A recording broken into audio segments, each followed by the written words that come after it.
Hey, world history students, happy Friday. I'm looking forward to today's lesson, also looking forward to the weekend. So today's lesson, we are going to wrap up the Holocaust, and I've made a conscious decision today as we sort of conclude the Holocaust for the week. I'm not going to go back and re-show a ton of really disturbing images. Um, it's it's important that we learn from the Holocaust, and I think we have learned a lot, hopefully, from the Holocaust this week. But I don't think it's necessarily in the time frame right now of all the anxiety that we're dealing with. I don't think it's necessary to overwhelm you with the gruesomeness of what happened to the victims of the Holocaust. I think we can still get the message across without maybe taking it to parts that might make people feel, you know, already all of us are already pretty anxious to begin with. I don't think I need to pile on top of that with some of these more gruesome images. They're always out there. And if you want to sort of go back and watch the video from Tuesday's lesson, it does a nice job of really showing just how gruesome things were um, because of the Holocaust. Two quick things. As a reminder, there is a screencast-o-matic I'd like for you to have done by the end of the day today. You can access it right here in our Google Class. I am also posting a little bit of an assessment, like a 10 question, maybe a couple more. I'm still tinkering with it, but with this lesson, I am posting a little bit of a Google form assessment just for me first to see what you know, what you don't know. You will get graded on it. It won't be like if it's out of 10 points and you get 5 out of 10, I'm not necessarily going to give you an F or a 50%. You won't get all full 10 points, but I'll have it curved a little bit. So it's sort of a 2-point or 2-part assessment, part for me to see how well you understand. So if I need to reteach things, we can next week. And the other is to make sure that you're getting rewarded and showing growth, showing that you're learning some material. So the only other thing, next week, Ashland High School is going to be rolling out a new schedule. And so you're going to have a 2-hour block for every single one of your periods. So for world history, I believe next week, fifth period and sixth period are both on Tuesday. So the way that I'm going to structure that, I'm still going to do what I'm doing. Where I'm going to post videos. I'll probably cut it back to just 2 videos. So we're going to cut it back to 2 lessons a week instead of the 3 or 4 that we typically would have. But I'm still going to do videos, still post those, and then during those 2-hour sessions, I'll host a Google Meet where you can log in. We'll go over the information together, answer any questions you have about the assignments that I'm giving for the week, and just sort of check in. We don't necessarily, it's not going to be 2 hours of me talking to you in a classroom environment. We have a 2-hour block where you and I have time allocated so you can have direct interaction with me if you need it. So that's how it's going to work. I'm still going to do what I'm doing. I'm going to post one lesson on Monday, probably post a second lesson on Wednesday, and then during our 2-hour blocks, we'll go over those lessons together in an open Google Meet. And if you are able to log in and have questions, I'll answer them. If for some reason you can't log in, if you, I don't know, if you have to babysit or you have other things going on in that specific 2-hour block, and you'll get that schedule at some point. Um, if you can't log into the Google Meet, that's okay. You can still access the lessons just like you did before. So, and yeah, and if you have any issues or questions, you can email me just like you have been. It's just that now we'll have some structured time so that if you need to know when you can see me, so that if you need to have a time where you need to log in and talk to me face to face, we can do that. And I'm looking forward to that. I'm looking forward to seeing you students. Yeah, so with all that being said, I do want to go into the last phase of the Holocaust. So again, when we left off yesterday, the Holocaust had taken a very dramatic turn. There was the Night of Broken Glass called Kristallnacht in 1935, and then shortly after that, the Nazis started to take all the Jewish people from Germany as well as from the areas that they were conquering and force them into ghettos. And that's where we left off yesterday. And again, you can see just how crowded and how overcrowded these ghettos were. Terrible conditions. Eventually, it gets to the point where the Holocaust enters its last phase. And so what you're seeing here, I'm sorry, this is a famous picture, a famous image of a Jewish couple, Jewish family who are being escorted from their homes to the ghettos. Their property is being taken. Any art, any silverware, anything of value that they had in their house was taken by the Nazis, um, and the Jewish people were being forced into the ghetto. So what ends up happening next? The ghettos start to get overrun, not overrun, but they become very, very overpopulated. And the Nazis, obviously, they have no sympathy for these Jewish people and the other lesser races like the Roma, and other groups of people. Jehovah's Witnesses was another group that they targeted. They did not have any sympathy for these groups. Again, they thought them to be subhuman. And all these, the Germans, the Nazis did not want these Jewish people around. They didn't want these lesser races around. They felt as though it diluted the master Aryan race. So they couldn't, just get rid of them by shipping them to different countries because they're at war with different countries. So they had to figure out what to do. And so they came up with an idea called the final solution. And the idea is that they would take these Jewish and other groups that were being targeted, and they would take them to these concentration camps.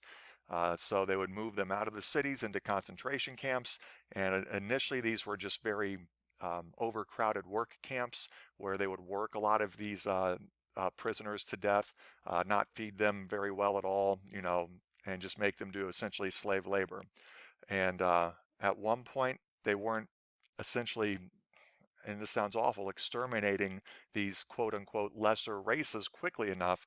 So they had to step things up into the final solution, which is when they transferred and turned some of these concentration camps into actual death camps. So the idea is that they wanted to kill more Jews, more Jehovah's Witnesses, more Roma, more LGBTQ people, more communists. They wanted to kill them quicker and faster, get rid of them faster. So they turned in, and this is when we think of the Holocaust, this is typically what most people think. So they start taking these people from the ghettos and transferring them into different concentration camps. Um, so yes, they systematically round up a lot of the Jews, and not just Jews, a lot of people throughout Europe. Another thing they would do, especially as the Nazis invaded the Soviet Union, they wouldn't even bother, transferring some Jewish people or Soviets to some camps. They would line them up and just have mass executions. That was also a big thing as well. The first camps, again, they were not necessarily death camps or extermination camps. They were labor camps, and they were claimed to be quote unquote, whenever you hear the word re-education, that essentially means concentration camp. All right. They were telling, to the outside world, they're saying, oh, these are re-education camps. We're sending these people to these camps to be re-educated so that they can become better citizens. Well, not even citizens, but, better, better and better in line with Nazi teaching, which is not what they were doing. They were sending them to camps to essentially work and die. Some camps eventually become designed to simply mass kill hundreds of thousands of people. In these camps, there are a lot of, again, the Jewish people and others, particularly any children who were twins, were used for terrible, terrible experiments. They were supposedly like, scientific medical experiments, but it was really just disgusting. There was very little science behind it. Um, any prisoner who was not able to work, particularly children or elderly, they were the first to typically be executed because they didn't have a value to the Nazis in those camps. So these are the six well-known extermination camps. These were the camps. Now we'll show an image later that shows all the concentration camps. These were the six that became what we call the extermination camps. They were essentially camps that were built for mass extermination. Um, and this is an image when the SS and the Nazis would arrest and send different people to camps. You can see each person had to have a specific badge. It had a specific color, specific shape. So if you were Jewish, your shape always looked like the Star of David. That way the guards knew that you were Jewish. But also you could depending on the color, it also shows the types of people that the Nazis targeted and tried to exterminate. Again, LGBTQ population, Jehovah's Witnesses, the Romani, the Roma. And again, and a lot of times you hear the word gypsy. That's what Roma means. It's gypsy. Just anybody they accuse of being a criminal, anyone who is quote unquote a political enemy. Again, that would be anyone who speaks up against the Nazi party, anyone who isn't truly a Nazi and is suspected of not uh, being sympathetic with the Nazi cause would be a political enemy and taken to concentration camps as well. I'm not going to get into all these special markings, but you can sort of see how systematic this whole thing was. There is, again, this is what a barracks was like in a concentration camp. You can see how malnourished these people are, how packed in to these small barracks these people are. Just there's no beds. It's just sort of a, a blanket maybe if they're lucky. Just very, very difficult.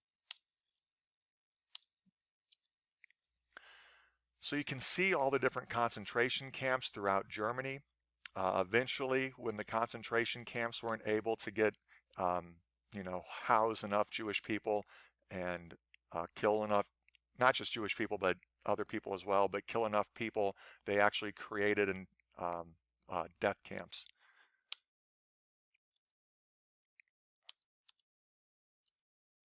And again, we call that part of this final part of the Holocaust the final solution. That's when the Germans say, all right, well, the final solution, we've tried ghettos, we tried concentration camps, it's not getting rid of the Jewish population and these other lesser races fast enough, so we have a final solution, and that final solution is final, meaning uh, we need to exterminate everybody.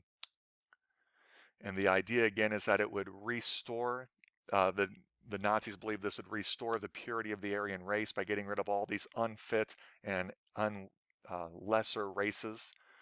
That's a typo. So in these extermination camps, they would create these large, they looked like shower rooms, and they were telling people that they were going in, for showers or what have you. But instead of water coming out of these rooms, it was poison gas. Um, Zyklon, it should be Zyklon. Zyklon B was a gas that they eventually decided to use to mass kill, just hundreds of thousands at a time. Um, there were huge furnaces set up so that they could burn the dead bodies, um, and that would help them, get rid of the remains in what they consider the most efficient way. But there weren't usually enough furnaces, so they did have to also have dig mass graves, and then eventually go back and undig and try to burn through all the people that they had killed. By the end of the Holocaust, about 6 million Jewish citizens or Jewish people are killed. In addition, there are another 6 million non-Jewish people who are killed. So um, this was a huge percentage of the Jewish population, particularly the Jewish people who lived in Poland. The Polish Jewish population was just targeted in awful amounts. So again, you can see just the huge death toll, 6 million people over the course of about, well, I mean, the Holocaust went from essentially 1933 to 1945, but the mass executions, that's something that's happening more from like 1940 to 1945. So 6 million people over the course of that time is just awful. And then again, another 6 million Roma and Jehovah's Witnesses and political enemies. There are a lot of people other than the Jews who are targeted as well. And again, this is, you can see the Jewish people who are being forced into a concentration camp. And literally, they would board, tens of, I don't know if tens of thousands is the right word, but thousands, at least hundreds and hundreds of people into cattle car trains from the ghettos. The trains would stop at an extermination camp. They would force everyone off the train, and immediately as the people were exiting the train, they were told to go either right or to the left. And essentially, there were SS guards who were there to just by eyeballing different people and asking their age, they're determining, well, can this person work and be productive? If so, I'm going to ship them over to the line where they're going to go to the camp. If this looks like a person that won't be productive, that won't be able to work, they're going to go into this other line. And they went straight, unfortunately, into the showers that I had talked about earlier. There was also at one of these camps, Auschwitz, there was a infamous doctor, Dr. Mengele, and he would sometimes be there and he'd be looking for twins. He'd be looking for specific people that he wanted to reserve to do special experiments on. Um, so these are some poison gas canisters. The Nazi people, I should say, the Nazi government and the SS, they were trying to come up with a lot of different ways to essentially get rid of these lesser races as efficiently as possible. And it wasn't, until 1942, 43, 44 that they were able to sort of settle on, these death camps. They had other ideas. They tried other things. There was actually at one point mobile gas vans where they would force people into the back of a van and essentially, you know, have them gassed to death and then drive to a burial site. But again, that wasn't efficient enough. It wasn't able to get the job done. So they had, God, I hate saying that. It sounds so bad. It wasn't efficient enough. Again, this is such a dark thing. But okay. Um, So again, you can kind of see these were the actual showers that ended up being used. They would cram a lot of people in here at a time, and then they would have gas would come in from these canisters around the top.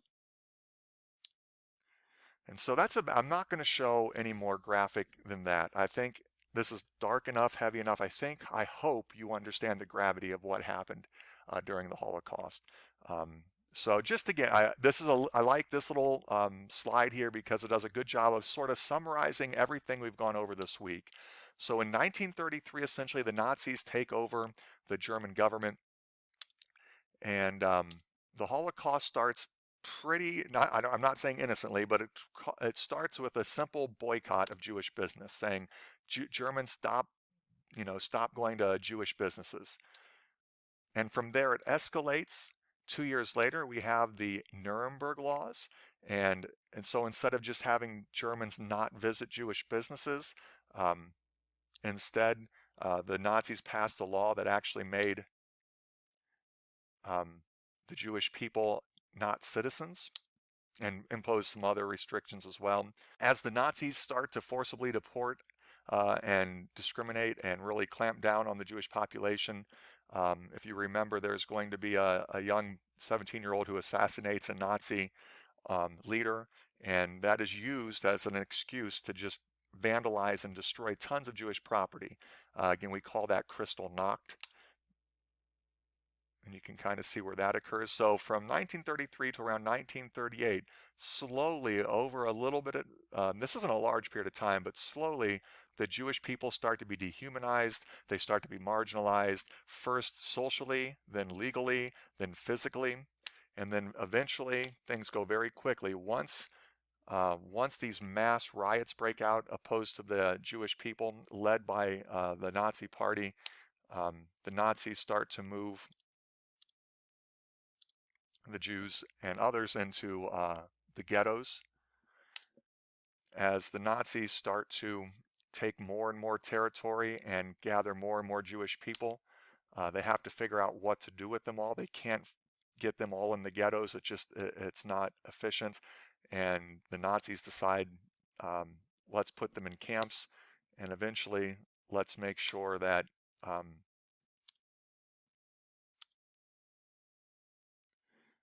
and let's make sure that we get rid of all of them, for one final time, the final solution. So between 1942 and 1945, that is when the death camps really come into high gear.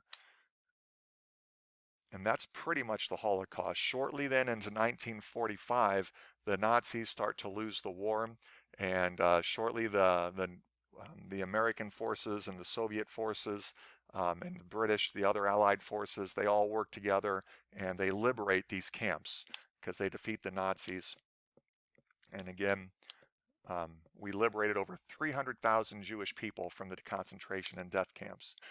This is very interesting as well. This shows how well do Americans really know the Holocaust. So just recently, in February of last year, 2019, there was a big survey done that asked Americans, how well do you know the Holocaust? And 69% of Americans could were able to tell us the correct time frame the Holocaust occurred. Um, when asked about what ghettos were, 63% could explain what a ghetto was during the Holocaust. When asked how many Jewish people were killed in the Holocaust, 45% were able to say about 6 million. And this is interesting. When asked how did Hitler become the leader of Germany, the chancellor, and eventually the supreme leader, um, only 43% of Americans realized that Hitler became dictator, or I should say chancellor, and then made himself the supreme leader. But he became chancellor through the democratic process. He did not violently overthrow the German government. The people of Germany voted the Nazis into a pretty strong sense of power in the Reichstag. Because of that, he was selected by the president to be the chancellor. And that was the democratic process. So this is democracy letting Hitler come to power. It's so important to know that. And this last one, and this will pretty much wrap up the lesson for today. I find this interesting. It took that poll and it separated out adults from teenagers to see how much do our teenagers in America know about the Holocaust.